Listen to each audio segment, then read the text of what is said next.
avec Dieu et la parole était Dieu. Elle était au commencement avec Dieu. Toutes choses ont été faites par elle, et rien de ce qui a été fait et que n'a été fait sans elle. On est? Était la vie, et la vie était la lumière des hommes. La lumière lutte dans les ténèbres, et les ténèbres ne l'ont point reçu. Amen. Amen. Là, je suis allé jusqu'au verset 5. Le verset 12. Mais à tous ceux qui l'ont reçu et à ceux qui croient en son nom, elle a donné le pouvoir de devenir enfants de Dieu, lesquels sont nés, non du sang, ni de la volonté de la chair, ni de la volonté de l'homme, mais de Dieu. Amen. Amen. Dans le verset 12, on nous dit tous ceux qui l'ont reçu et ceux qui croient en son nom, et au lieu de dire il, disent elle. Elle est placée pour qui? Pour la parole. Donc si tu veux prendre le titre, c'est fondé sur la parole de Dieu. Fondé sur la parole de Dieu.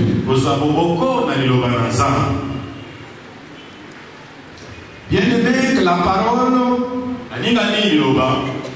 est la source de l'œuvre de Dieu. Vous-même, vous savez que tout ce qui existe dans le monde a été créé par la parole. Dieu n'a pas utilisé les pochettes, Dieu n'a pas utilisé les parfums, Dieu n'a pas utilisé l'huile, les bougies pour créer quelque chose.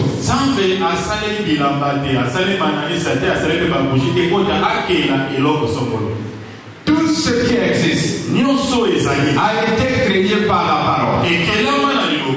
Même toi et moi, nous sommes les fruits de la parole.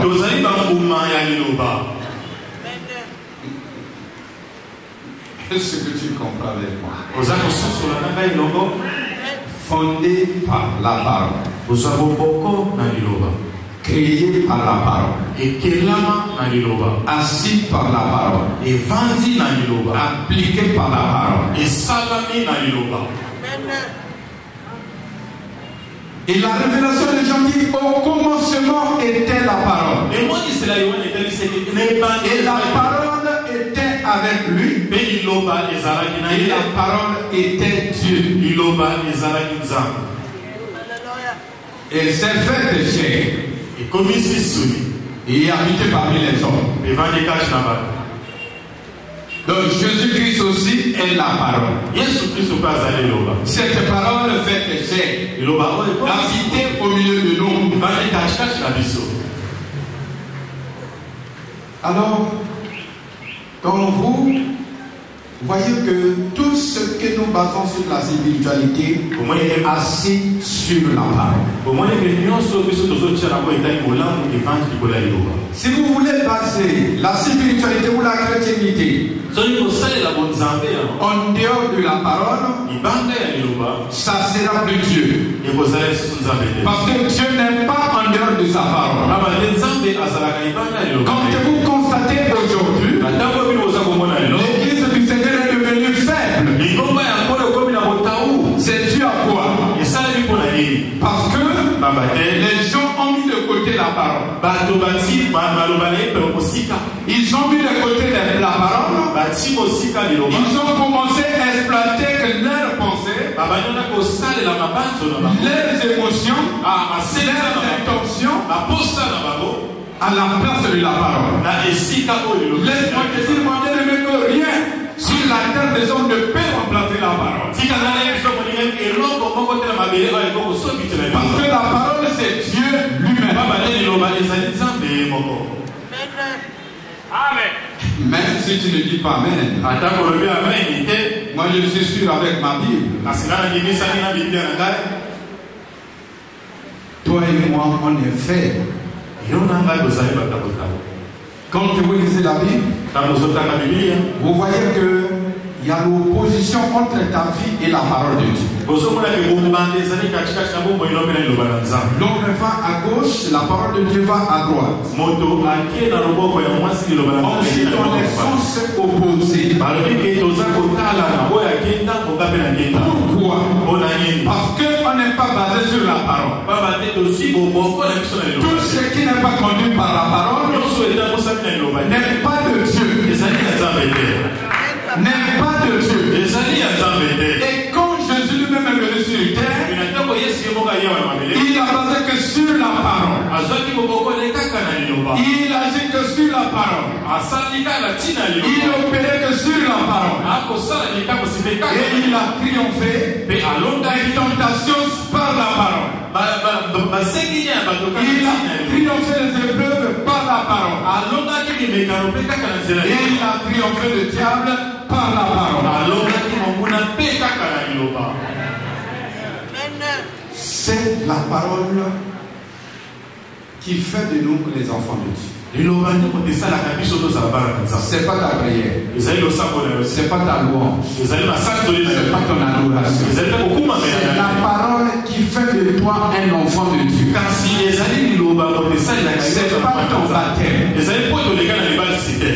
C'est la parole dans ta vie qui fait de toi. La Bible dit que dans le verset 12, tous ceux qui l'ont reçu ont reçu quoi? On reçu quoi? La parole. Tous ceux qui ont reçu la parole, elle a fait d'eux. Cette parole a fait d'eux les enfants de Dieu. Non pas selon la terre, non pas selon la capacité humaine, non pas selon la volonté de l'homme, mais selon la volonté de Dieu. Si vous marchez selon la parole, vous êtes dans la volonté de Dieu. Vous êtes dans le plan de Dieu. Vous avez dit que Christ a opéré par la parole. Il a triomphé par la parole. Allez-y que dans le livre de Matthieu, au chapitre 4, Matthieu 4, vous allez lire le verset 1 jusqu'au verset 10. Écoutez que ce qu'il dit. Jésus répondit. C'est la tentation du diable à Jésus-Christ. Le diable est venu voir Jésus. Il lui a présenté les pierres. Regardez ces pierres. Tu peux les transformer en paix. Jésus a répondu. Il est écrit. Et comment l'homme ne vivra pas de pain seulement, et de toute parole qui sort de la bouche de Dieu. Le verset 5. Le diable lui transporta dans la montagne, dans la ville sainte, et le plaça sur le haut du temple. Il lui dit, si tu es le Fils de Dieu, jette-toi en bas. Car il est écrit, il donnera que les anges à ses anges à ton sujet, et ils te porteront sur les mains, de peur que ton pied se heurte contre une pierre. Pourquoi ça? C'est comme si le diable aussi lit la Bible. Quand il a su que Jésus ne passe que sur la parole, Il est allé prendre aussi la parole. Il est allé prendre aussi la parole. La parole que vous voyez là, il est écrit, jette-toi en bas. C'est bien écrit par Moïse. Dans le livre de Deutéronome, chapitre 8, le verset 3. C'est bien écrit que quand tu jures, et l'Éternel ne laissera pas que tu te heurtes contre le bien et il enverra que tes anges pour te recevoir. Le diable a pris cette parole déformée et il est venu donner à Jésus qui parlait, qui battait sur la parole. Écoutez la réponse de Jésus. Au verset 7. Jésus dit, il est aussi écrit la guerre des paroles. Le combat avec le diable, il faut que ça soit la guerre des paroles. C'est pas la guerre des raisonnements. Il est aussi écrit, tu ne tenteras point l'Éternel, le Seigneur ton Dieu. Il est aussi écrit. La première fois, il a basé sur la parole. La deuxième fois, il a basé aussi sur la parole. L'homme ne vivra pas de paix seulement. C'est aussi écrit dans les livres de Deutéronome. Je veux que vous lisez ça.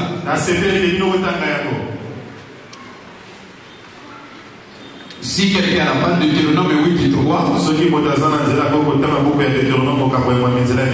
avant que je vous ai parlé du contraire. Jette-toi, c'est dans le livre de Psaume 91, de verset 12. Deutéronome 3.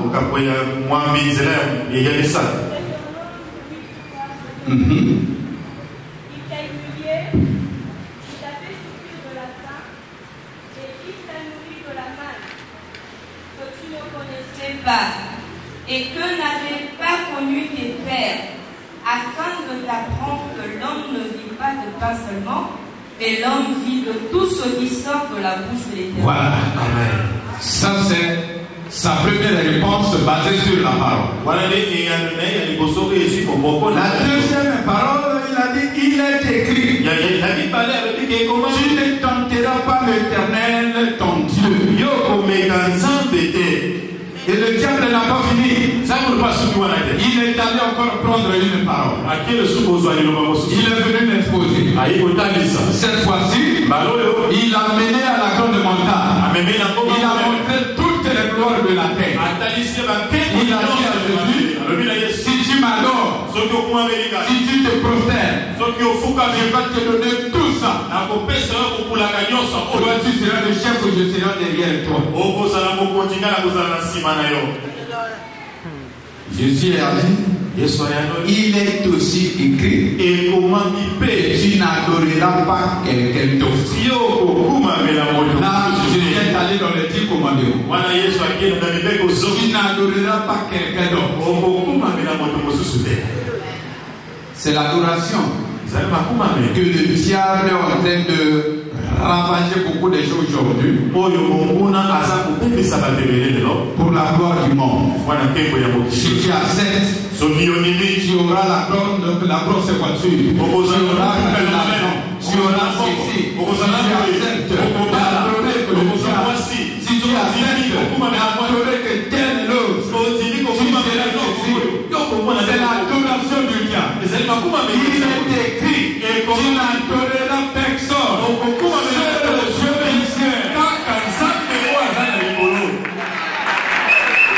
Laisse-moi te dire, quand tu acceptes l'adoration de diable ou de la bête, tu as signé toi-même l'enfer sur la terre.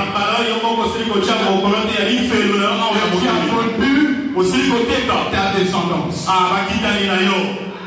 Tu as vendu ta descendance. Mais Jésus ne basait que sur la parole. Aujourd'hui, beaucoup de chrétiens, à la fois où on se pose des questions, ils viennent à l'église faire quoi? Ils viennent chercher quoi? On prêche la parole, à la sortie, poser la question à quelqu'un. Papa parlait de quoi? Personne que ne pourrait te répondre. Il va commencer à manger les mots. Il a trop parlé que moi je n'ai pas compris. On est en train de donner la parole. Et il est en train de s'envoler. Qu'est-ce que tu es venu chercher à l'église? Le but c'est la convocation de Dieu. Quand tu viens au culte, tu es venu à la convocation de Dieu.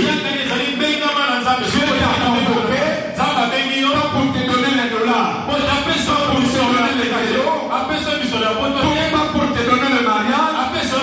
Dieu t'a convoqué pour te donner la parole.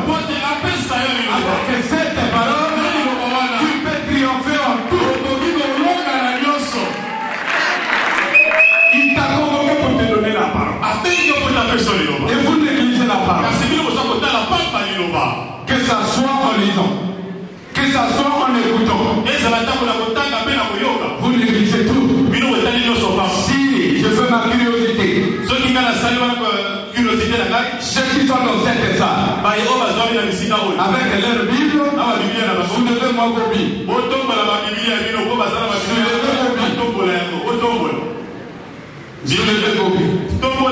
Voilà. Voilà, quelques seuls mots. Quelques seuls mots. Bien-aimé, je te dis, même si tu as la Bible numérique, c'est-à-dire la Bible dans ton téléphone, il faut avoir aussi la Bible ordinaire. Parce que la Bible numérique, tu ne peux pas lire et souligner que là où Dieu t'a touché.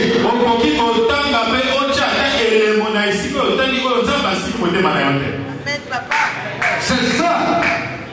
La plupart n'ont plus la Bible parce qu'ils n'ont pas la considération sur la parole de Dieu. Pour eux, le culte, on a bien chanté, on a bien dansé. C'est ça le culte.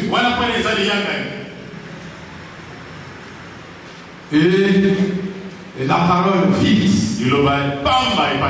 Laisse-moi te dire que aussi longtemps que la parole de Dieu n'occupe pas ta vie, ne parlez pas de la bénédiction, ne parlez pas de la délivrance dans ta vie.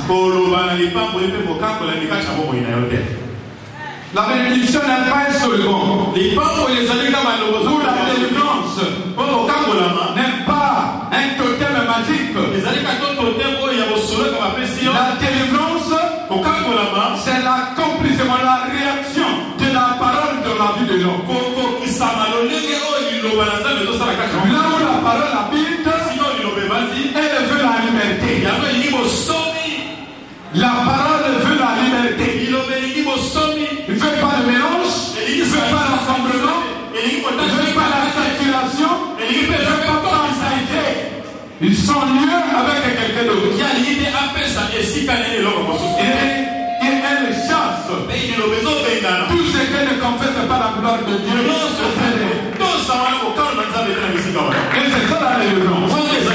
S'il y a la parole de Dieu en vous, il y a la délivrance en vous. Parce que la parole, c'est Christ lui-même. La parole, c'est Dieu lui-même. Là où Dieu habite, là où Christ habite, un autre esprit ne peut pas.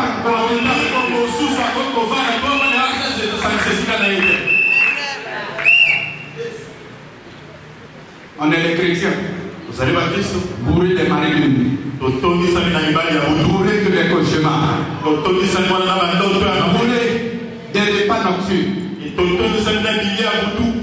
Parce que il n'y a pas la parole en nous. Il n'y a pas la parole en nous. On vient se distraire à la maison. Et quand vous nous enlevez dans la spiritualité, la parole de Dieu, l'église ne reste que le folklore. Et le folklore ne guérit pas, ne sauve pas. Ce qui nous sauve, c'est la parole. Ce qui nous délivre, c'est la parole. Christ n'a pas triomphé le diable par l'intercession. Il n'a pas triomphé le diable parce qu'il a gêné. Même le diable n'avait pas eu peur de son Dieu. Si le diable avait peur du Dieu de Jésus, Jésus ne pouvait pas s'approcher. Malgré les 40 jours, même le diable est venu. Mais le diable a eu peur que la parole qui était en lui. Jésus est né après les Moïse. Mais en lui, il y avait les écrits de Moïse. Il y avait les écrits de David. Et pourtant ils sont les quarts des siècles. Ces paroles étaient en lui. Je te pose la question. As-tu la parole de Dieu dans ta vie? Est-ce que tu as la parole de Dieu dans ta vie? Ou bien tu es en train de venir nourrir seulement tes oreilles pendant les cultes? L'Éternel, le Dieu créateur lui-même, connaissait l'importance de sa parole. Quand il est venu vers Josué, il lui a donné conseil. Dans le livre de Josué chapitre 1, le verset 8. Josué 1:8. Si quelqu'un à la page peut me lire ça. Que ce livre de la loi ne s'éloigne point de ta bouche. Médite-le jour et nuit pour agir fidèlement tout ce qui y est écrit. Car c'est alors, écoute les résultats de la parole. Car c'est alors que tu auras le succès de tes entreprises. C'est alors que tu réussiras. Si Dieu dans la vie chrétienne, c'est la parole en nous. La réussite dans la vie chrétienne, c'est la parole en nous. Si tu n'as pas la parole dans ta vie, ne parlez pas de la réussite, ne parlez pas de la victoire. Ça c'est l'Éternel lui-même qui dit. Si tu vas réussir, tu vas avoir le succès dans tout ce que tu fais. Et tu vas réussir dans tes voies. Combien de chrétiens aujourd'hui sont dans le ciel? Papa, je fais ça, ça tient pas. J'ai accompli ça, ça tient pas. Je fais ça, ça tient pas. Toutes les années, rien ne tient dans ça. Est-ce le diable est plus fort que Dieu? Est-ce les sorciers de ta famille sont plus puissants que Dieu? Non. Loin de là, aussi c'est que ta propre vie n'a pas la parole de Dieu là-bas. Tu es d'abord vide de la parole. Dieu n'utilise pas la parole de la Bible qui est dans les feuilles blanches et qui est ce que tu as sur tes mains. Dieu utilise la parole que tu as prise dans la Bible, tu as placé dans ton cœur.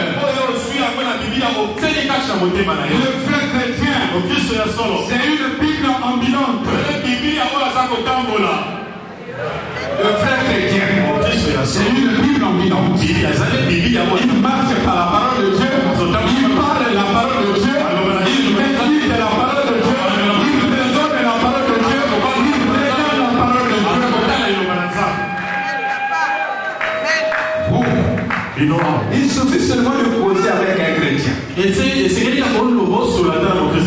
Tu vas écouter même son langage. Il n'y a même pas les traits d'un chrétien.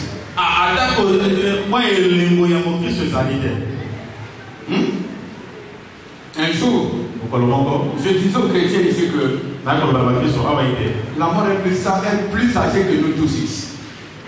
La mort est plus ancienne et plus âgée que nous tous ici.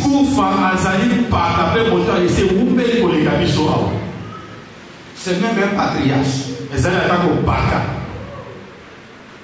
Elle est avant nous. Mais jusqu'à aujourd'hui, elle continue à étonner les gens. Elle continue à étonner les gens. Mais les ancêtres sont partis où? Le grand-père de ton père est parti où? Tout ça, parce que les gens n'ont pas la parole de Dieu. Comme Paul comprenait la parole de Dieu. Il disait, j'ai combattu le bon combat de la foi. J'ai achevé ma course. Et bientôt je vais quitter la terre. Comme Job comprenait ça. Il disait, je sais que tu m'amènes à la mort, le rendez-vous de tous les vivants. Pour toi, la mort n'existe pas au Congo.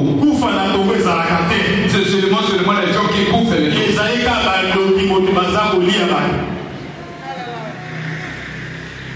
Tout ça, c'est l'absence de la parole de Dieu dans la vie. Si vous connaissez la parole, non, on ne pouvait pas s'introduire sur ces choses. On ne pouvait pas s'inquiéter de ça. Dieu l'a conseillé que Josué doit être dans la parole. Tu dois être dans la parole. Comme mon serviteur Moïse était dans la parole. Tu dois être dans la parole. Il est venu encore voir un autre serviteur de Dieu. Quand vous avez écouté l'exhortation que Dieu a donnée à Josué, il n'a pas dit tu ne voleras pas. Tu ne fais pas la fornication. Tu ne fais pas le mensonge. Je savais que celui qui est dans la parole, ces choses-là vont fuir d'elles-mêmes. Parce qu'il est dans la parole. Il est venu vers Ézéchiel. Il lui a donné aussi conseil. Dans le livre d'Ézéchiel 3:3, il dit, il me dit, ça c'est Ézéchiel qui témoigne, fils de l'homme, nourris ton ventre, remplis tes entrailles de ce rouleau que je te donne. Et quel est le rouleau qu'il parle? C'est la parole. Il avait vu que Ézéchiel était pauvre de la parole. Il dit, prends le rouleau, apprends de la parole. Mets la parole dans ta vie. Et après, que je te donne. Je l'ai mangé. Non, c'est Ézéchiel qui dit je l'ai mangé. Et il figue dans ma bouche, doux comme le miel. Et quand il a fini à mettre la parole dans son sein, le second verset que Dieu veut me dire, maintenant, lève-toi et parle. Sans la parole, on n'a pas de force. Sans la parole, on n'a pas de pouvoir. Sans la parole, on n'a pas d'autorité. Dis, lève-toi, parle à ce peuple. Parce qu'il a reçu qu'il était rempli de la parole. Je t'ai dit, mon bien-aimé, à compter d'aujourd'hui, il faut donner ton cutus vraiment à la parole de Dieu. Il faut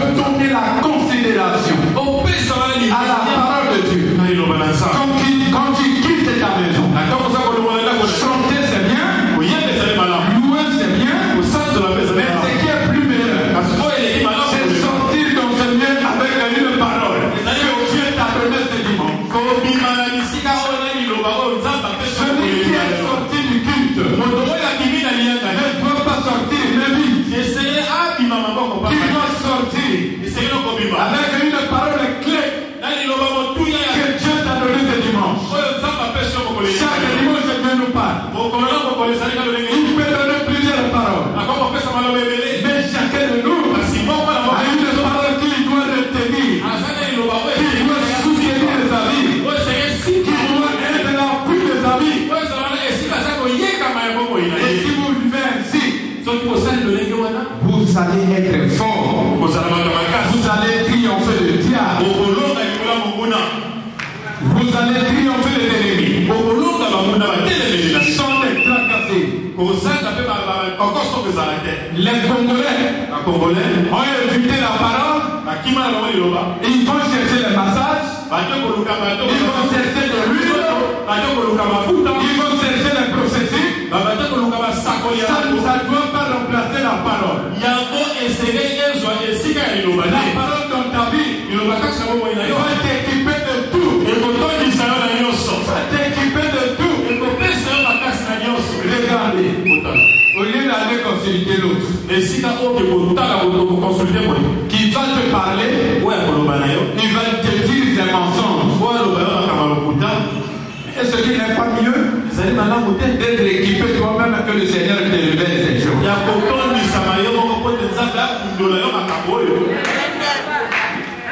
Les vrais chrétiens sont révélés. Il y a d'autres qui sont ici.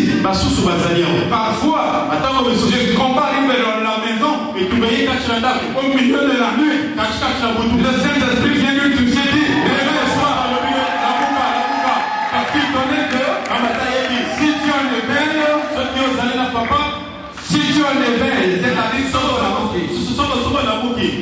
le diable ne peut plus opérer sur toi. Il te réveille, parce qu'il sait que si tu en éveilles, il ne peut pas opérer sur toi. Est-ce que ça, tu as vécu ça? Tu es allé voir un prophète? Tu es allé voir un bicoute?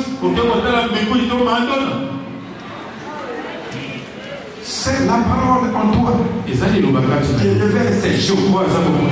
La parole peut t'ouvrir les yeux, de voir ce qui se passe tout autour de toi. Ce qui se passe tout autour de toi. La parole te donne le pouvoir de parler. Oh, j'aime encore ce verset. Acte chapitre 17, le verset 11. Acte 17, 11. Là, l'apôtre Paul est en train de témoigner des Juifs de pays. Il dit ces Juifs avaient des sentiments plus nobles que ceux de Thessalonique. Ils reçurent la parole avec beaucoup d'empressement.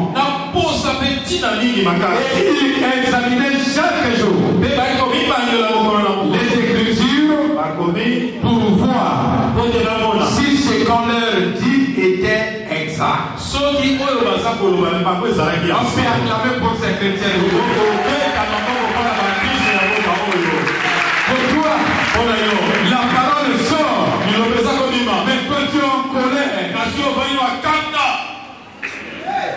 tu as fermé ton front. Où tu dors. Parce que tu n'as pas de considération à la parole. On dit que les chrétiens de Béné, les Juifs, écoutez cela avec empressement. Ils étaient aux aguets. Ils étaient éveillés. C'est bon ça. Et s'ils le reçoivent, et ils vont à la maison, ils examinent. Si ce qu'on a dit c'est vrai ou c'est pas vrai. Le vrai chrétien qui est nourri par la parole peut pas être prêché par les faux serviteurs. Les chrétiens qui est nourri par la parole. Il ne peut pas avoir le mikoudi. Il ne peut pas être corrompu par les faux prophètes. Et aucune personne ne procède de lui sa preuve. Lui-même il connaît les Écritures. Un jour, il y avait un serviteur de Dieu qui était venu faire la campagne là-bas en ville, au boulevard.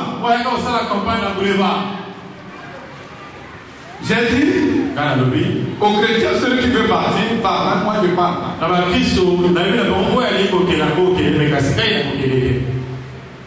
Alors les curieux, ils sont partis. Le premier jour, et le soir, je vois une sœur monitrice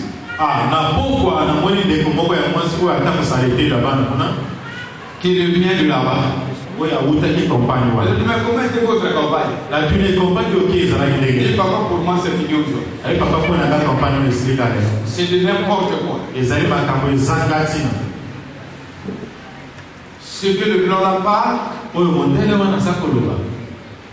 c'est pas la parole. Je dis, waouh, tu es quand même avancé. À ton âge, si tu arrives à comprendre le faux et le vrai, c'est déjà bon. Un Français venu dans cette église prêcher, un pasteur français, a prêché l'évangile ici. À la fin, beaucoup de chrétiens m'ont demandé, mais papa, qu'est-ce qu'il a raconté? Il a dit quoi là? Il a dit, et pourtant, la Bible est écrite dans sa langue. Et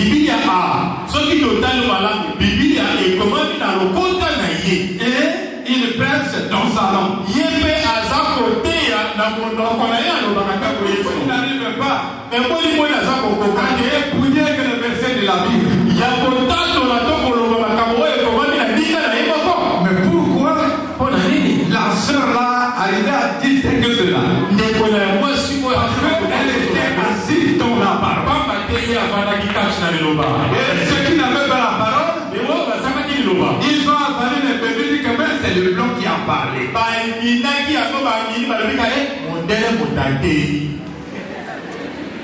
C'est le blanc qui a parlé. La parole n'est pas l'affaire de la peau. C'est pas l'affaire de votre langue. C'est l'affaire de la révélation et de l'inspiration. Amen. Avale la parole. Sois dans la parole. Tu ne seras pas porté par les faux serviteurs qui marchent dans les rues avec des prophéties pour séduire la vie de l'homme.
Ne dis pas parce que je ne sais pas lire.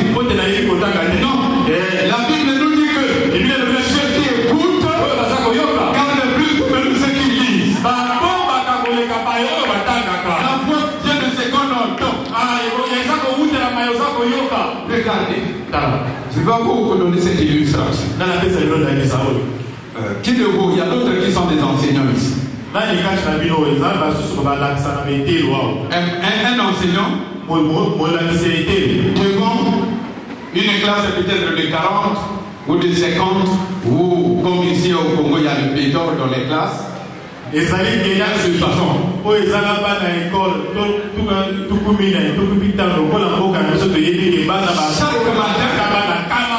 Chaque matin, l'enseignant se pointe devant tout le monde. Il enseigne. La fin de l'année, dans la même classe, il y a d'autres qui sont les premiers, il y a d'autres qui sont les admis, il y a d'autres qui sont les échoués, et il y a d'autres qui sont les premiers des échoués.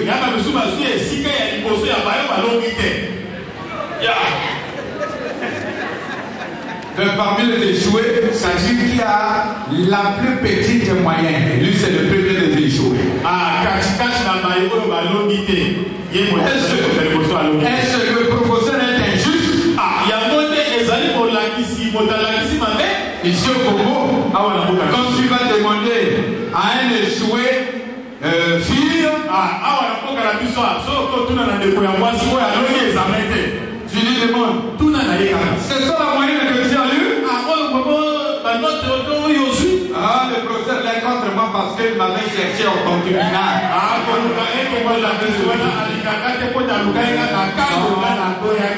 Non. C'est l'affaire de la tête. C'est l'affaire de la tête. On est là aussi à l'église. Tout le monde écoute. Le pasteur, vous l'apportez devant vous chaque dimanche. Il prêche l'évangile. Il prie pour les malades. Il fait des déclarations. Il y a d'autres qui reçoivent. Il y a d'autres qui sont guéris. Il y a d'autres qui ne sont pas guéris. Il y a d'autres qui ont déjà passé même les 10 ans ici. Il n'y a ni murmure, ni signe dans sa vie chrétienne. Mais les autres qui sont venus après sont en train de sortir ici, donner un témoignage. Dieu est-il injuste? Dieu est-il injuste? Mais pourquoi ça? C'est la compréhension de la parole. Écouter, c'est pas comprendre. Tout le monde écoute. Mais il y a moins de gens qui comprennent la parole. Donc l'impact de la parole, c'est quand vous comprenez la parole. Pas que quand vous écoutez. Sans comprendre. Il faut comprendre la parole. Laisse-moi te dire, si tu es chrétien, si pendant le culte, tu n'as rien compris, pour suivre le mois dans la radio, papa de la rien retenu, c'est que tu as dit, je n'ai rien compris. Je peux te transmettre ça dans ton bateau. Il faut que tu comprennes. S'il n'y a pas la compréhension de la parole dans la vie de l'homme, tu resteras toujours ténèbres. Tu resteras toujours ténèbres. C'est la compréhension de la parole qui crée la différence entre toi et les autres. C'est la compréhension des leçons qui crée la différence entre les élèves.